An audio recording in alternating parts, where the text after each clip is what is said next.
마가복음 10장 1절에서 12절 말씀을 다 같이 받들어 읽겠습니다. 시작. 예수께서 거기서 떠나 유대 지경과 요단강 건너편으로 가시니 무리가 다시 모여들거늘 예수께서 다시 전례대로 가르치시더니 바리새인들이 예수께 나와 그를 시험하여 묻되 사람이 아내를 버리는 것이 옳으니까 대답하여 이르시되 모세가 너희에게 어떻게 명하였느냐 이르되 모세는 이혼정서를 써주어 버리기를 허락하였나이다. 예수께서 그들에게 이르시되 너희 마음이 완악함으로 말미암아 이 명령을 기록하였거니와 창조 때로부터 사람을 남자와 여자로 지으셨으니 이러므로 사람이 그 부모를 떠나서 그 둘이 한 몸이 될지니라.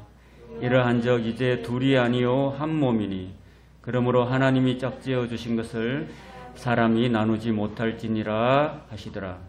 집에서 제자들이 다시 이 일을 물으니 이르시되 누구든지 그 아내를 버리고 다른 데에 장가드는 자는 본처에게 간음을 행하며 또 아내가 남편을 버리고 다른 데로 시집가면 간음을 행함이니라. 아멘. 제목 같이 읽겠습니다. 사랑의 회복. 이 제목으로 하나님 말씀 나눌 때 은혜가 되시기를 축원합니다. 자, 이제 화살표 이쪽에 보면은 여기가 갈릴리 가버나움입니다. 여기에서 이제 예수님의 갈릴리 사역을 이제 마무리하시고 이제 남쪽으로 유대 지역을 거쳐서 요단강 건너편 이쪽 베레아 지역으로 내려오셨습니다. 바로 이 베레아에서 있었던 일이 오늘 본문의 배경이고요. 이 베레아를 거쳐서 다음 주에 보면은 여리고를 가시고 여리고에서 다시 오르막길을 쭉 올라서 베다니 마을로 가시고 이 베다니에 머무시면서 이제 예루살렘에 들어가셔서 여기서 예수님의 마지막 일정을 보냅니다. 그 갈보리 십자가에서 죽으시고 그 다음에 사흘 만에 부활하시고 그 다음에 승천하시는 그런 기약이 이제 곧 다가왔기 때문에 이제 이 배경으로 예수님께서 오늘 본문 말씀이 이제 시작되는 것입니다. 10장 1절 제가 읽겠습니다. 예수께서 거기서 떠나 유대 지경과 요단강 건너편으로 가시니 무리가 다시 모여들거늘 예수께서 다시 전례대로 가르치시더니 예수께서 거기서 떠나라는 이 말씀 병행구절인 마태복음 19장 1절에는 예수께서 이 말씀을 마치시고 갈릴리를 떠나 요단강 건너 유대 지경에 이르시니라고 기록합니다.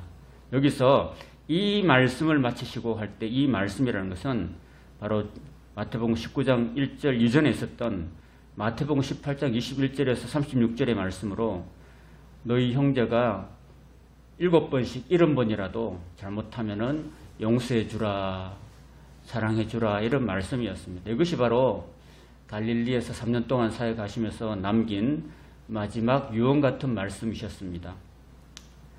그리고 누가복음 9장 51절에 이렇게 기록하십니다. 예수께서 성천하실 기약이 차감해 예루살렘을 향하여 올라가기로 굳게 결심하시고 갈릴리를 떠나게 됩니다. 그래서 갈릴리의 마지막 교훈도 서로 사랑하고 용서하라는 말씀이고 갈릴리를 떠나서 예루살렘으로 죽으러 올라가시는데 그렇게 굳게 결심한 이유도 결국 우리를 구원하시는 예수님의 사랑 때문이었습니다. 이 본문의 병행구절인 마태복음 19장 2절에는 큰 무리가 따르거늘 예수께서 거기서 그들의 병을 고치시더라 기록하고 있습니다. 예수님 가시는 곳마다 가르치시고 병을 고치시는 그의 사역은 다 그 백성을 한없이 사랑하시는 예수님의 그 사랑 때문이었다라는 것입니다. 히브리서에 보면은 예수 그리스도는 어제나 오늘이나 영원토록 동일하시다고 말씀하십니다. 그런 의미에서 예수님의 사랑은 오늘 저와 여러분에게도 변함없이 임하고 계심을 믿습니다. 2절 바리새인들이 예수께 나와 그를 시험하여 묻되 사람이 아내를 버리는 것이 옳으니까. 여기서 사람은 남편을 말합니다. 남편이 아내를 버리는 것이 옳으니까 하고 헤롯 안디바의 영지인 베리아에서 이 가락한 바리새인들이 나와서 굳이 예수님을 시험하여서 물은 이유는 이 질문의 대답 여하에 따라서 예수님을 함정에 빠뜨려서 세례 요한처럼 잡아서 죽이려는 악한 의도가 있었기 때문이었습니다. 이와 관련한 세례 요한의 사건은 마태복음 14장 3절 4절에서 볼 수 있습니다. 살펴보겠습니다. 3절 같이 읽겠습니다. 전에 헤롯이 그 동생 빌립의 아내 헤로디아의 일로 요한을 잡아 결박하여 옥에 가두었으니, 요한이 갇힌 옥은 사해 동편 헤롯 왕의 요새이자 궁궐이 있는 마케로스라는 지역입니다. 지도를 보시면은 아까 저 위에 갈릴리에서 내려와서 유대 지경을 건너서 요단강 건너편 이쪽으로 왔는데, 이 초록색 지역이 바로 헤롯 안디바가 다스리는 그런 영토였습니다. 그러니까 갈릴리 지역도 헤롯 안디바가 다스렸고, 요단강 건너편에 있는 베레아 지역도 헤롯 안디바가 다스리는 영지였습니다. 이 영지 바로 밑에 사해를 끼고 여기에 남쪽 지역에 마케로스라는 그런 요새가 있습니다. 바로 이 요새에 세례 요한이 갇혀 있었고, 결국 이 요새에서 결국은 세례 요한은 헤롯 안티파스에 의해서 참수를 당하게 됩니다. 자, 이런 배경을 가지고 오늘 본문 말씀을 이해하시면 쉽습니다. 4절 읽겠습니다. 같이 시작. 이는 요한이 헤롯에게 말하되 당신이 그 여자를 차지한 것이 옳지 않다 하였음이라. 지금 세례 요한은 죽었잖아요. 죽기 전에 그가 헤롯 안디바가 자신의 본처를 버리고 제수였던 자기 동생 헤롯 빌립의 아내였던 헤로디아와 결혼한 것을 세례 요한이 옳지 않다고 책망했습니다. 그 일로 세례 요한은 헤롯 안디바에게 붙잡혀서 바로 여기 마케로스 감옥에 붙잡혀 있다가 결국 목숨을 잃은 사건이 마태복음 14장에 나와 있는데, 평소에 예수님을 죽이려고 안간힘을 썼던 이 바리새인들은 바로 예수님께 나와서 사람이 아내를 버리는 것이 옳으니까 이런 질문을 던져가지고 예수님으로부터 옳지 않다는 대답을 유도하고 있습니다. 그러면은 옳지 않다고 말했던 그 사실을 베레아 지역의 분봉왕이자 본처를 버리고 제수와 결혼한 헤롯 안디바에게 바로 고발해서 그도 세례 요한과 같은 제목으로 마케로스 감옥에 잡아가지고 거기서 죽이려는 음모를 꾀하고 있었다라는 것입니다. 그러나 하나님이신 예수님은 이를 이미 간파하셨기 때문에 지혜롭게 대답하심으로써 위기를 극복하시는 모습을 볼 수 있습니다. 다시 본문 마가복음 10장 3절에 이렇게 말씀하십니다. 예수님이 대답하여 이르시되 모세가 어떻게 너희에게 명하였느냐. 바리새인의 질문에 곧이곧대로 옳다, 옳지 않다고 대답하면은 곧바로 그들의 함정에 빠지는 것을 예수님은 아셨기 때문에 예수님은 오히려 역질문을 하십니다. 모세가 너희에게 어떻게 명하였느냐 이렇게 하시면서 성경에 기록된 말씀을 가지고 그들이 하나님의 말씀인 성경을 자신들의 이기적인 목적으로 왜곡하고 사용하고 있다는 것을 드러내고 계시는 것입니다. 이것은 그들의 왜곡이 바로 그들의 대답을 보면 금방 드러나고 있다는 것을 4절을 읽으면 알 수 있습니다. 4절 읽겠습니다. 같이 읽겠습니다. 시작. 이르되 모세는 이혼 정서를 써주어 버리기를 허락하였나이다. 자, 이들이 대답하는 이 말을 잘 보십시오. 이 말은 구약 성경 신명기 24장 1절과 2절에 기록된 말씀인데, 바리새인들은 자기들 편한 대로 자기들의 이기적인 목적으로 성경의 앞뒤 구절 다 떼어버리고 자기들이 필요하고 유익한 말씀만 따로 떼어서 사용하고 있는 것입니다. 우리도 여기서 경계할 것은 하나님의 말씀을 나한테 유익한 것만 선별해서 이용하고 내게 도움이 되지 않는 말씀은 읽지도 않고 듣지도 않고 보지도 않고 다 빼버리고, 또 심지어 어떤 것은 자신의 이기적인 목적을 위해서 성경에 없는 것도 만들어가지고 붙이기도 하는데, 이렇게 하는 것은 바로 이단이 되는 지름길이라는 것입니다. 사실 이런 말씀을 드리기가 참 미안하고 마음이 아픈 이야기지만은 그 이단의 예를 한번 들어보겠습니다. 하나님의 교회, 제주도에 있잖아요. 안상홍 정윤회. 그 하나님의 교회의 안상홍 교주는 자신 스스로를 십자가에 죽으신 예수님이 환생한 자라고 칭하고 있습니다. 여러분, 우리가 분명히 아실 것은 환생은 기독교 교리에는 없습니다. 이것은 불교 교리인 것입니다. 예수님은 십자가에 죽으시고 환생하신 것이 아니라 완전하고 영원하신 영광의 하나님으로 다시 죽지 않는 영원한 생명의 주로 부활하셨습니다. 그리고 재림하실 때 영광 가운데 우리에게 임하시는 분이심을 믿습니다. 그걸 마가복음 우리가 전에 봤지만은 미리 변화상에서 다 보여주셨잖아요. 그런데 비해서 이 하나님의 교회 안상홍 교주는 이미 1985년 2월 24일에 사망했습니다. 게다가 더 문제는 그의 처인 장길장인데 자기가 예수님의 모친 마리아도 아니면서 스스로 하나님 어머니라고 칭하면서 그 안에서 신도들이 자신을 하나님의 엄마라고 부르고 있다는 사실입니다. 그러므로 하나님의 교회는 결코 올바른 신앙이 아닌 완전히 잘못된 이단인 것입니다. 이렇게 성경을 자기 마음대로 빼거나 더함으로 왜곡하는 그런 이단에 속아 넘어가는 영혼은 결코 구원받을 수 없습니다. 온전하지 못합니다. 그래서 저와 여러분들도 이런 이단에 넘어가지 않기 위해서 우리 자신이 성경을 바르게 알지 못하면은 이렇게 위험에 빠질 수가 있다는 사실인 것입니다. 우리가 성경책을 그냥 옆에 끼고 다니지 마시고 창세기부터 계시록까지 우리가 하나님께서 우리에게 읽으라고 주신 이 성경을 우리가 바르게 읽고 또 목사를 통해서 여러 가지 주석을 통해서 여러분들이 성경을 바르게 이해하고 또 바르게 믿고 바르게 살아야지만이 우리는 천국에 들어갈 수가 있는 것입니다. 그저 내 마음대로 읽지도 않고 공부하지도 않고 듣지도 않고 내 좋은 대로 내가 원하는 대로만 믿는 것을 믿고 그렇게 하면은 결코 천국에 들어가기가 어렵다는 사실을 우리가 기억해야 되실 것입니다. 그런 의미에서 성경을 바르게 이해하지 못하고 자기 편의 위주로 이기적으로 왜곡한 이 바리새인들도 그런 의미에서 보면은 예수님이 책망하신 그런 이단이라고 할 수 있습니다. 자, 그러면은 신명기 24장 1절 2절의 그 원뜻을 이해하면은 바리새인들이 성경을 얼마나 왜곡하고 오해하고 그릇 사용하고 편의적으로 이기적으로 사용하고 있다는 것을 우리가 알 수 있습니다. 신명기 24장 1절 같이 읽겠습니다. 시작.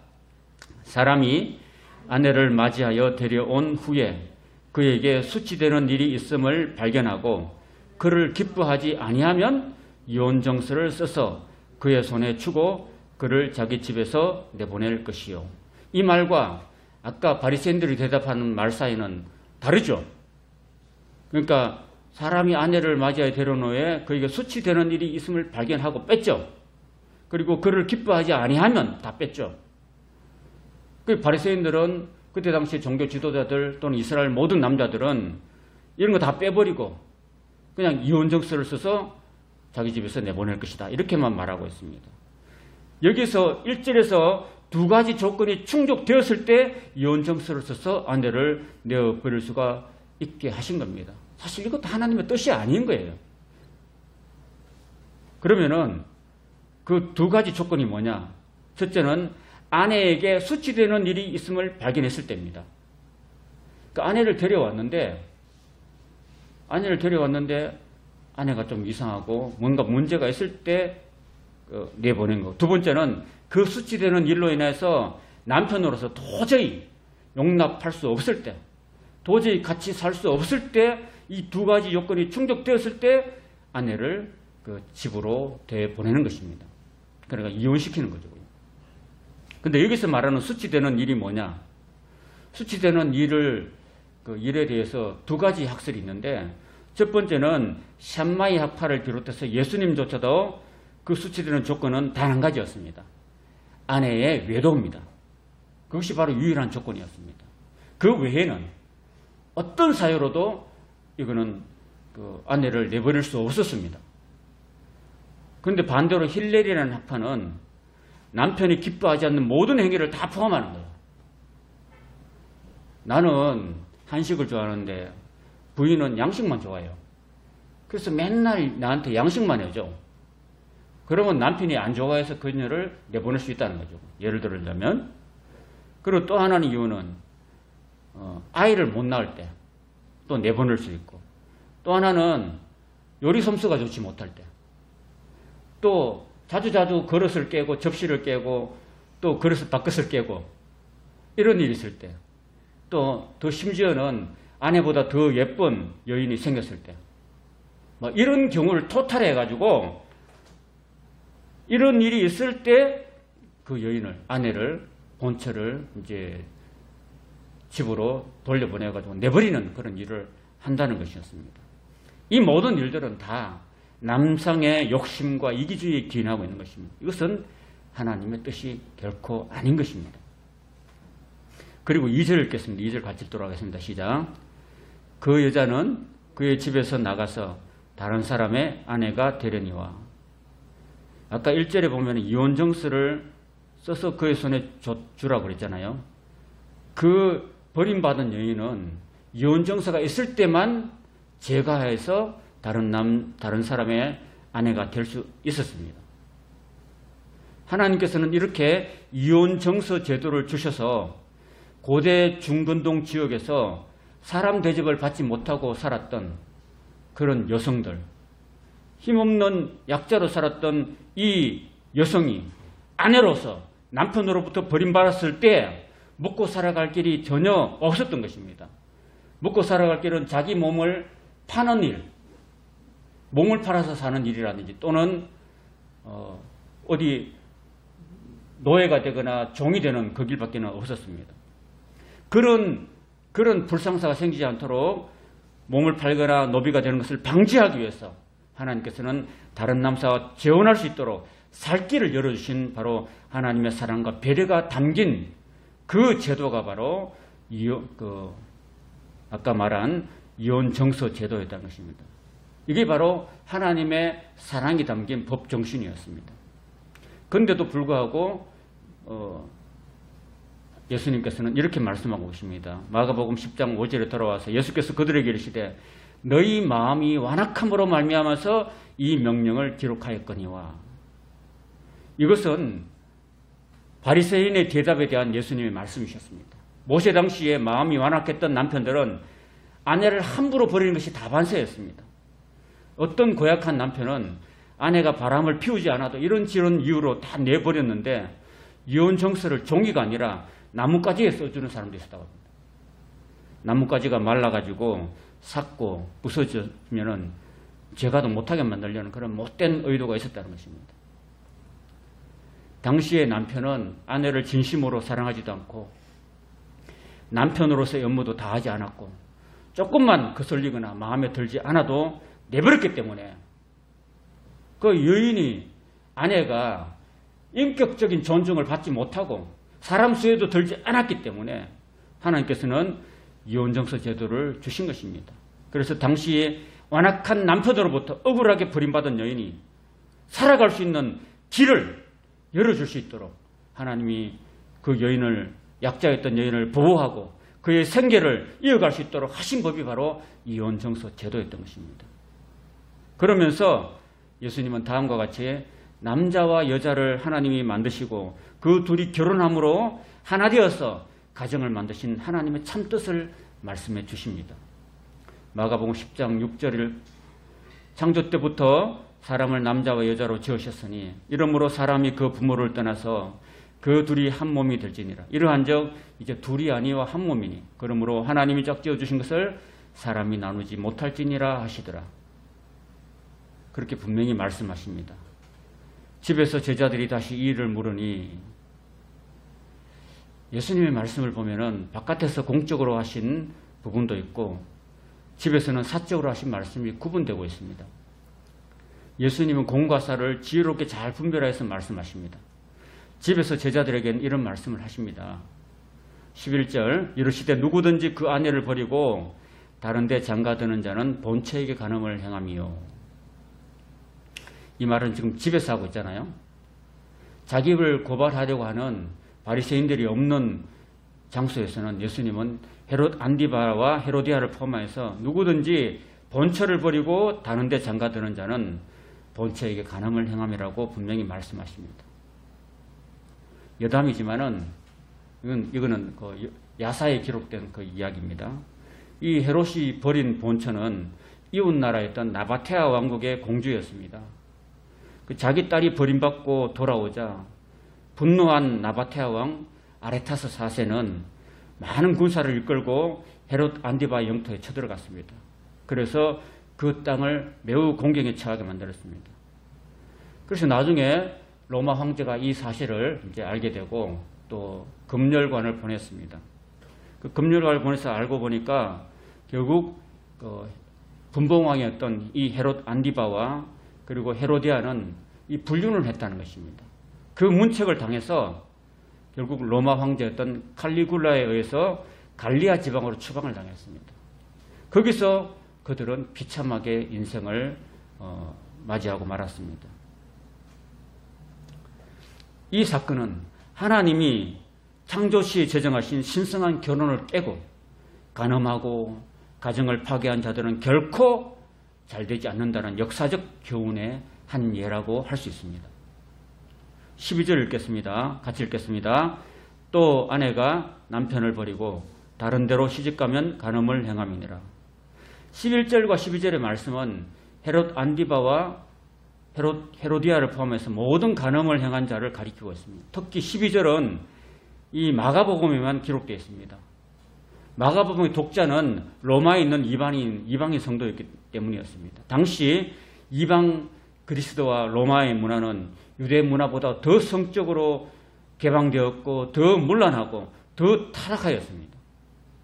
그리스와 로마를 포함한 프랑스와 스페인을 잇는 피레네 산맥 남쪽에 있는 남유럽 지방은 고대나 지금이나 남성의 성적 타락은 기본이고 여성들의 성적 타락이 더욱 심했고 여성이 다른 남자와 바람을 피우고 간음을 행하는 일이 다반사였습니다.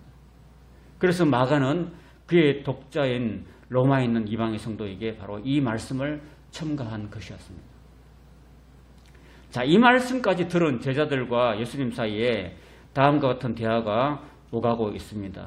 마태복음 19장 10절과 12절을 같이 읽도록 하겠습니다. 시작. 제자들이 이르되 만일 사람이 아내에게 이같이 할진대 장가들지 않는 것이 좋겠나이다. 예수께서 이르시되 사람마다 이 말을 받지 못하고 오직 타고난 자라야 할지니라. 어머니의 태로부터 된 고자도 있고 사람이 만든 고자도 있고 천국을 위하여 스스로 된 고자도 있도다. 이 말을 받을 만한 자는 받을지어다. 이렇게 말씀하십니다. 자, 예수님께서는 하나님의 창조 원리를 통해서 남자는 타고난 고자 외에는 다 성적 본능이 있기 때문에 누구든지 정상적으로 여인과 결혼하고 가정을 이루어야 함을 말씀하십니다. 결국 하나님께서 창조시부터 남자와 여자로 만드셔서 둘이 한 몸에 되게 하신 이 신성한 결혼 제도를 어떤 인간도 부정하거나 거스를 수는 없다는 그런 말씀입니다. 그러나 오늘 이 시대를 보면은 우리가 살아가는 이 시대는 나 혼자 산다는 문화가 점점 더 확산되고 인구 절벽 현상도 가속화되어 가고 있습니다. 그래서 가정과 사회와 국가 전체의 미래가 어두운 것이 현실인 것입니다. 우리 사회가 이 문제를 그냥 방치하고 넘어간다면은 그리고 우리 사회와 국가가 온 국민이 공동적으로 지혜롭게 대처하지 않으면은 앞으로의 후대는 우리가 지금 맞고 있는 코로나19보다 더 큰 재앙을 맞이할 수밖에 없는 것이 사실입니다. 말씀을 정리합니다. 오늘 이 시대 엄난하고 타락한 문화 속에서 이기적으로 살아가고 있는 현대인들을 하나님께서는 안타깝게 보고 계십니다. 하나님의 창조 질서를 먼저 가정에서부터 회복하고 지켜나가기를 하나님께서 원하시고 계십니다.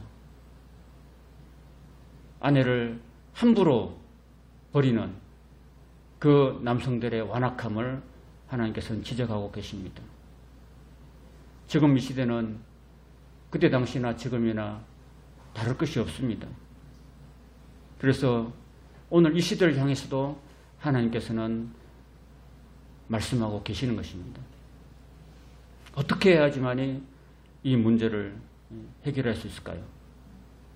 저는 그렇게 생각합니다. 하나님께서 세상을 사랑하셔서 독생자를 보내주신 것과 예수님이 저와 여러분을 위해서 생명까지 내어주신 그 끝없는 사랑을 성령님을 통해서 우리가 회복해야 된다는 것입니다.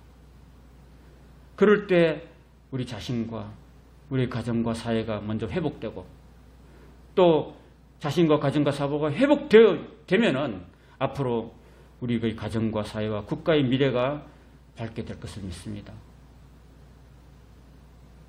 오늘 이 사회는, 이 가정은 너무나 많이 하나님의 뜻과는 반대로 나아가고 있습니다. 오늘 이 시대를 향해서 안타까운 마음으로 지적하시는 오늘 이 말씀을 잘 기억하시고 우리는 우리 자신의 하나님 주신 신성한 결혼을 제대로 지키지 못하고 완악한 마음으로 아내를 버리고 사랑하지 못하고 성적으로 물러나고 타락해서 가정을 깨뜨렸던 우리의 죄를 회개해야 될 것입니다. 그리고 우리 자녀들과 후세들을 위해서도 우리 가정을 다시 새롭게 회복하고 세워나가야 될 줄로 믿습니다. 그런 은혜가 저와 여러분과 우리 사회와 우리 모든 가정에 주님의 은혜가 임하시기를 주님의 이름으로 간절히 축원합니다. 아멘. 여기 나오는 이 그림은 아버지 학교 그림입니다. 약 한 4주 동안 이렇게 훈련하는데 마지막 과정에는요, 자기 아내를 불러가지고 이렇게 발을 씻어주고 또 토닥여주고 서로 진심으로 사랑을 고백하고 그동안 남편은 아내에게 아내를 함부로 대하고 말도 함부로 하고 그리고 존중하지 못하고 사랑하지 못하고 남편으로서 의무를 다하지 못했던 것을 고백하고 아내도 또한 남편의 뜻에 따르지 않고 아내도 그렇게 잘못했던 것을 서로 고백하고 서로의 발을 씻어주고 위로하고 다독여주고 그래서 가정을 회복시켜 나가는 그런 아버지 학교의 마지막 장면이라고 했습니다. 저도 이 과정에 제주 과정에서 참여했었는데 오늘 이 시대는 정말 이런 가정의 회복 운동이 정말 필요한 줄로 믿습니다.